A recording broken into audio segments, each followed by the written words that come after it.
Hello, नमस्ते everyone. जैसा कि आप सभी को पता है रीट 2025 का एग्ज़ाम जल्दी होने वाला है। तो जो लास्ट एग्ज़ाम हुआ था 2022 के अंदर, उसके अंदर 4 शिफ्ट में 4 पेपर पूछे गए थे। तो उन सभी पेपर्स के इंग्लिश के सॉल्यूशन हम करने जा रहे हैं। आज हम देखेंगे रीट फर्स्ट शिफ्ट का पेपर इंग्लिश लैंग्वेज 1। चलिए स्टार्ट करते हैं आज का पेपर। इन पेपर से आपको बहुत कुछ आइडिया लग जाएगा कि आने वाले पेपर में एग्ज़ाम में किस तरीके से क्वेश्चंस पूछे जाएँगे और लेवल ऑफ डिफ़िकल्टी क्या हो सकता है। तो चलिए स्टार्ट करते हैं वन बाय वन। इसके अलावा डिटेल कोड्स भी अगर आप देखना चाहते हैं तो आप कमेंट बॉक्स में ज़रूर बता सकते हैं। Question number 31, to free the slave the chains. यहाँ पर आपको बताना फिल इन द ब्लैंक्स में क्या हो सकता है। तो इस तरीके के कुछ क्वेश्चंस को हम ऑप्शंस को एलिमिनेट करके भी सोल्व कर सकते हैं। जैसे यहाँ पर हम देखिए द चेन्स, जंजीरों की बात हो रही है। चेन्स प्लूरल है तो सिंगुलर आ नहीं सकता, तो इज और वोज को हम वैसे ही एलिमिनेट कर सकते हैं।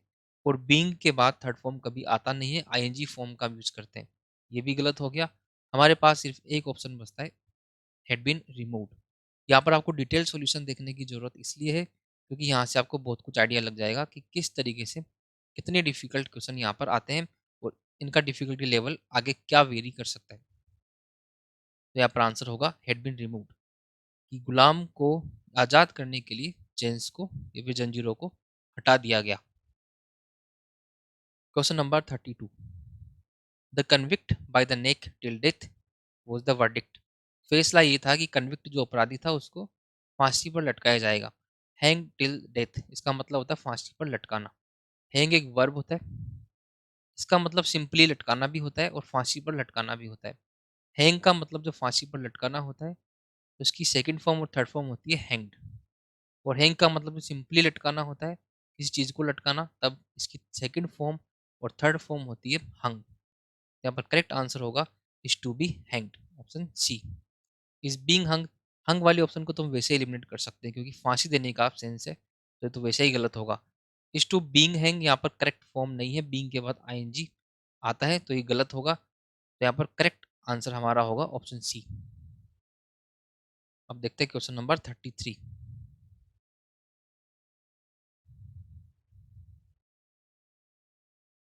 Question number 33, she said to her son would you like the indirect speech of the sentence is.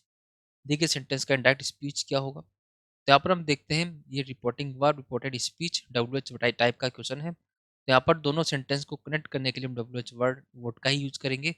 और यहाँ पर सेड टू आस्ट में चेंज होगा। तो यहाँ पर ऑप्शन सी को तो हम एलिमिनेट कर सकते हैं क्योंकि यहाँ पर आस्क नहीं होगा क्योंकि पास्ट टेंस है। उसके बाद हम देखते हैं व्हाट ही लाइक्ड। ऑप्शन अगर हम देखें तो जब हम कनेक्ट करते हैं तो टेंस चेंज होता है, विल नहीं आएगा, हम पास्ट फॉर्म में चेंज करते हैं, तो बी ऑप्शन भी गलत हो गया। ए ऑप्शन का स्ट्रक्चर ही गलत है, यहाँ पर डब्ल्यू एच वर्ड है ही नहीं, तो ऑप्शन डी करेक्ट होगा। She asked her son what he liked, तो ऑप्शन डी करेक्ट होगा।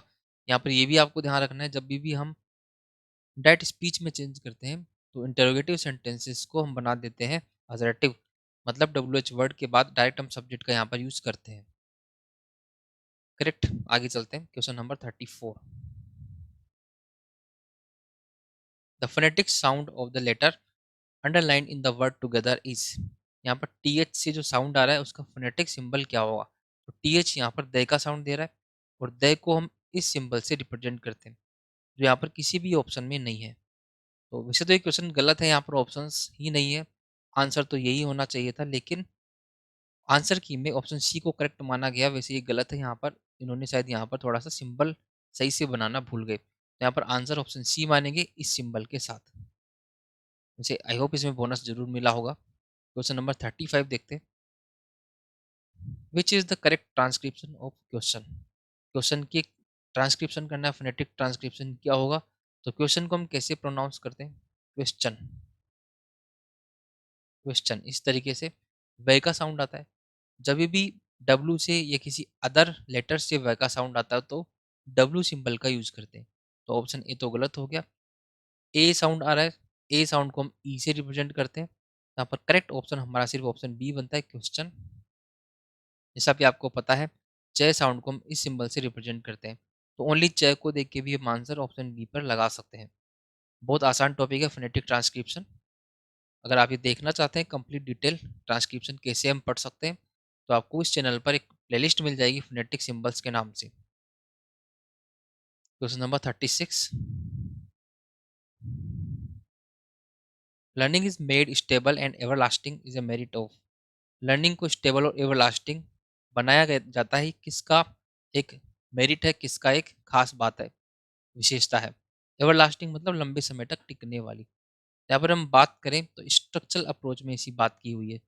स्ट्रक्चरल अप्रोच में बताया गया है कि हम वोकेब पर फोकस ना करके स्ट्रक्चर्स पर फोकस करें, जिससे क्या होता है, प्रैक्टिस कर करके हम उस लैंग्वेज में मास्टरी कर सकते हैं। तो स्ट्रक्चरल अप्रोच इसका आंसर होगा। डायरेक्ट क्वेश्चन आता है तो आप इसको आराम से ध्यान भी रख सकते हैं। यस, इसके अलावा आप ये भी ध्यान रख सकते हैं, स्ट्रक्चरल अप्रोच जो है प्रोफेसर प्रोफेसर CJ डॉटसन, ये CJ डॉटसन ने ये अप्रोच बताई थी। Question number 37, priority of reading is a principle of. Priority of reading किसका एक प्रिंसिपल है? तो हम रीडिंग की बात करें या ओरल टेक्निक्स की बात करें, तो इसके अंदर ओरल टेक्निक की बात की है, डॉक्टर वेस्ट मेथड, जिसको हम न्यू मेथड भी बोलते हैं। इसके अंदर बोला गया है कि पहले रीडिंग पर फोकस करना चाहिए, उसके बाद राइटिंग पर आना चाहिए, उसके बाद प्रैक्टिस कर करके स्पीकिंग पर आना चाहिए। तो ओरल की बात करें, ओरल या फिर रीडिंग की बात करें, तो डॉक्टर वेस्ट मेथड उसका आंसर होगा, जिसको हम न्यू मेथड भी बोलते हैं। Question number 38, it stops power of thinking freely is a demerit of. Freely thinking करने की जो पावर है वो कौन सा मेथड स्टॉप कर देता है, किसका ये डिमेरिट है, किसका ये अवगुण है? तो हम बात करें फ्रीली थिंकिंग किस में बंद हो जाती है, grammar translation method, option C. क्योंकि इसके अंदर वर्ड टू वर्ड ट्रांसलेशन हम करते हैं, तो जिसमें फ्री थिंक करने की या फ्री सोचने की जो पावर है वो कहीं ना कहीं कम होती है। तो ऑप्शन सी यहाँ पर आंसर होगा। Question number 39, bilingual method includes. Bilingual method में क्या इंक्लूड होता है? जैसा कि आपको पता है, बाइलिंगुअल मेथड में टीचर मदर टंग का यूज़ करता है कोई टॉपिक समझाने के लिए, और जो लर्नर्स होते हैं वो मदर टंग का यूज़ नहीं करते हैं। तो यहाँ पर होता है translation by teachers only to explain the matter, option A. इसके अंदर ये होता है। Question number 40, the receptive skills comprise. Receptive skills कौन सी होती है? Listening and reading. जैसा कि हमने देखा, लिसनिंग एंड रीडिंग को हम बोलते हैं receptive skills. 41, writing is more complicated skill because of. Writing एक कॉम्प्लिकेटेड स्किल होती है, क्यों? क्योंकि वहाँ पर हम वर्ड्स को या लेटर्स को लिखते भी हैं और सोचते भी हैं। तो इसका आंसर होगा graphic representation and presentation of structure thoughts. जब भी आपको कोई चीज़ लिखनी होगी तो पहले सोचना पड़ेगा, उसके बाद उसको लिखना पड़ेगा। तो आंसर होगा ऑप्शन डी, इसलिए राइटिंग एक कॉम्प्लिकेटेड स्किल होती है। Question number 42, language games help. Language games किस में हेल्प करते हैं? वैसे तो लैंग्वेज गेम्स सभी में हेल्प करते हैं, स्पीच भी इम्प्रूव कर सकते हैं, वोकेबलरी भी बिल्ड होती है, स्ट्रक्चर्स भी बना सकते हैं, ग्रामर भी सीख सकते हैं। लेकिन यहाँ पर all of the above answer नहीं है, तो हमें एक सेलेक्ट करना पड़ेगा। तो मोस्ट ऑफ द जो लैंग्वेज गेम्स होते हैं वो वोकेबलरी बिल्ड करने के लिए होते हैं। तो ऑप्शन सी होगा right answer. Next question number 43, assessment of broad learning behaviour outcome is a feature of. Broad learning behaviour किसका आउटकम होता है? ब्रॉड लर्निंग हम देखें तो CCE का आउटकम होता है, कंटिन्यूस एंड कॉम्प्रिहेंसिव एवोल्यूशन। यहाँ पर सतत और व्यापक मूल्यांकन मतलब कंटिन्यूस भी होता है यहाँ पर असेसमेंट, और बाद में भी किया जाता है। तो CCE का एक फीचर होता है assessment of broad learning behaviour. Question number 44, which one is not a characteristic of peer evaluation. Peer evaluation होता है जिसमें लर्नर्स खुद ही खुद का एवोल्यूशन करते हैं। तो यहाँ पर कौन सा कैरेक्टरिस्टिक नहीं है पीयर एवोल्यूशन का? तो effective monitoring, save teachers time. Teachers time तो बचाता है, जब लर्नर खुद ही खुद का एवोल्यूशन कर लेंगे तो टीचर का टाइम तो बचेगा। तो ये तो एक इसका कैरेक्टरिस्टिक होता है। मेटा कॉग्निशन भी होता है, क्योंकि इसके अंदर होता है जब लर्नर खुद ही खुद का असेसमेंट कर ले अपने आप से, साथियों का ना करके खुद ही का कर ले। मतलब प्योर इवोल्यूशन तो क्या होगा, जिसमें एक लर्नर दूसरे लर्नर का असेसमेंट कर सकता है। और मेटा कॉग्निशन में क्या होता है, एक लर्नर खुद का ही असेसमेंट कर लेता है। तो ये भी इसका फीचर होता है। फीडबैक भी फास्ट होता है। यहाँ पर एक ही चीज़ जिसको हम नहीं बोल सकते इसका कैरेक्टरिस्टिक, वो होता है इफेक्टिव मॉनिटरिंग। यस, क्योंकि इफेक्टिव मॉनिटरिंग कहीं ना कहीं नहीं हो पाती है। क्योंकि वो खुद ही खुद का असेसमेंट करते हैं, तो मॉनिटरिंग में कहीं न कहीं कमी रह जाती है। 45 क्वेश्चन नंबर 45 देखते हैं। Cloze test evaluation was described by. Cloze test evaluation किसने बनाया? तो इसको बनाया डब्ल्यूएल टेलर। ऑप्शन सी ने डब्ल्यूएल टेलर ने ये बताया कि क्लोज टेस्ट भी कुछ होता है जिसके अंदर एक पैराग्राफ होता है जिसमें कुछ ब्लैंक स्पेस होते हैं, वहाँ पर हमें सूटेबल वर्ड्स को सिलेक्ट करना होता है। क्वेश्चन नंबर नेक्स्ट देखते हैं 46। यहाँ पर एक पैसेज में से क्वेश्चन पूछे गए थे, लेकिन पैसेज का रीट एग्जाम में कुछ लेना देना नहीं होता क्वेश्चंस के साथ, ऐसा देखने को मिला है प्रीवियस ईयर क्वेश्चन से। तो हम डायरेक्ट क्वेश्चंस पर ही चलते हैं, क्योंकि पैसेज में भी कहीं ना कहीं क्वेश्चन तो वोकेब और ग्रामर के ही पूछे जाते हैं। क्वेश्चन नंबर 46 हम देखेंगे। The synonym of attack is. Attack का सिनोनम क्या होगा? अटैक मतलब वार करना, इन्वेड का मतलब भी वार करना होता है। Option C. वॉर तो मतलब युद्ध करना होता है, ये तो गलत होगा। डिस्प्यूट मतलब कोई विवाद, कॉन्फ्लिक्ट कोई झगड़ा। तो हमला करना, वार करना, उसको बोलेंगे इन्वेड या attack. 47। Synonym of made. Made का सिनोनम क्या होता है? उसको बोल सकते हैं इंसेन। इंसेन का मतलब भी पागल, और मेड का मतलब भी पागल होता है। Question number 48। Antonym of angry is. Angry का एंटोनम क्या होगा? एंग्री मतलब गुस्सेल। इन्फ्यूरिएटेड उसको बोल सकते हैं, जिसको बहुत गुस्सा आ जाता है उसको बोलेंगे इन्फ्यूरिएटेड। काम को हम सिनोनम बोल सकते हैं। Next question number 49। The one word substitution for old and week.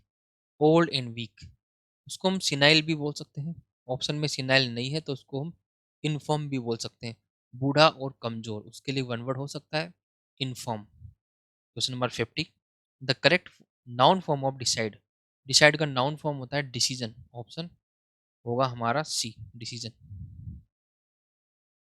Decide मतलब निर्णय करना, डिसीजन मतलब निर्णय। 51। The correct verb form of lost. Lost की वर्ब फॉर्म क्या होती है? फर्स्ट फॉर्म अगर हम बात करें, लूज।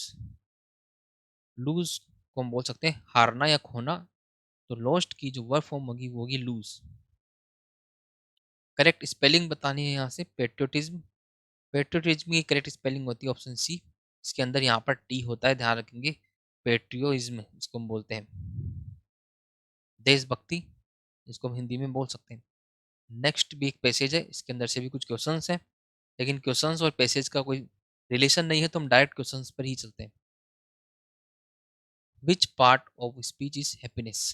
हैप्पीनेस का पार्ट ऑफ स्पीच बताना है, तो हैप्पीनेस होती है खुशी, इसको हम बोलेंगे नाउन। किस तरीके से पार्ट ऑफ स्पीच आइडेंटिफाई करेंगे, उसके लिए आपको एक कंप्लीट प्लेलिस्ट मिलेगी इस चैनल पर, जहाँ पर आप पार्ट ऑफ स्पीच की कंप्लीट वीडियोस देख सकते हैं। Question number 54। The empress came to the window smiling at me. यार स्माइलिंग, स्माइलिंग क्या है इस सेंटेंस के अंदर? स्माइलिंग यहाँ पर मेन वर्ब नहीं है, क्योंकि स्माइलिंग का मतलब यहाँ पर निकल रहा है एम्प्रेस जो है खिड़की पर आई हंसते हुए। कैसी आई? हंसते हुए। तो आने की, आने को ही कुछ एडिशनल मीनिंग दे रहा है स्माइलिंग। कैसे आई? हंसते हुए। जैसे कैसे खेला? अच्छे से, वेल, जैसे वेल प्लेड हम बोलते हैं। ऐसे स्माइलिंग यहाँ पर एज ए एडवर्ब काम हो रहा है सेंटेंस में, यहाँ पर इसका पार्ट ऑफ स्पीच होगा adverb. Option D. Question number 55। Being free filled me with happiness, ये सेंटेंस किस टेंस के अंदर है? Being free filled me second form का यूज हुआ है, तो past simple correct answer.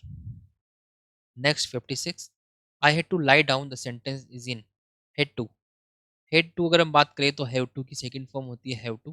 Have to की सेकंड फॉर्म हैड टू हम बोल सकते हैं कंपल्सन को शो करने के लिए। तो I had to lie down मतलब मुझे झुकना पड़ा, सेकंड फॉर्म है past simple correct answer. Next 57। She gave me her hand to kiss, in this sentence determiner used is. इसमें डिटर्मिनर कौन सा है वो हमें देखना है। यहाँ पर डिटर्मिनर होता है हर। ऑप्शन बी, क्योंकि पजेसिव जो एडजेक्टिव्स होते हैं उनको हम डिटर्मिनर्स बोलते हैं, तो बी यहाँ पर करेक्ट आंसर होगा। इसके अलावा कुछ और डिटर्मिनर्स भी होते हैं जिसकी हमने कंप्लीट बात की हुई, डिटर्मिनर का वीडियो भी आपको इस चैनल पर मिल जाएगा। Question number 58। It was charming just like a big doll house. यहाँ पर डिटर्मिनर कौन सा है वो आपको बताना है, तो आर्टिकल्स भी डिटर्मिनर्स होते हैं, तो ऑप्शन सी होगा correct answer. 59। Freest is the superlative degree of. Freest free की सुपरलेटिव डिग्री होता है, option D. Last question, the farmer fastened the bull tightly to the stick. तो यहाँ पर आपको बताना है कौन से टेंस में है, या फिर क्वेश्चन फॉर्म क्या होगी इसकी। तो क्वेश्चन फॉर्म की बात करें, सेकंड फॉर्म का यूज हुआ है। तो सेकंड फॉर्म क्वेश्चन बनाने के लिए हम डब्ल्यू एच वर्ड और डिड का यूज साथ में यूज कर सकते हैं, लेकिन डिड के साथ सेकंड फॉर्म नहीं आता, फर्स्ट फॉर्म आता है। तो डिड प्लस फर्स्ट फॉर्म हमें कहाँ दिख रहा है? ऑप्शन ए के अंदर। वो did the farmer do, farmer ने क्या किया? तो ऑप्शन ए होगा करेक्ट आंसर। तो यहाँ पर हमने शिफ्ट फर्स्ट जो था उसके इंग्लिश लैंग्वेज वन जो इंग्लिश था उसके कंप्लीट क्वेश्चंस का सॉल्यूशन किया है। आगे आने वाले वीडियोस में हम जितने भी इंग्लिश के पेपर्स थे लैंग्वेज वन और लैंग्वेज टू के सभी डिस्कस करने वाले हैं। इसके अलावा हम कुछ मॉडल पेपर्स भी करेंगे जो आपके अपकमिंग एग्जाम के लिए आपके लिए बहुत यूज़फुल रहेंगे। तो मिलते हैं नेक्स्ट वीडियो में। Thank you.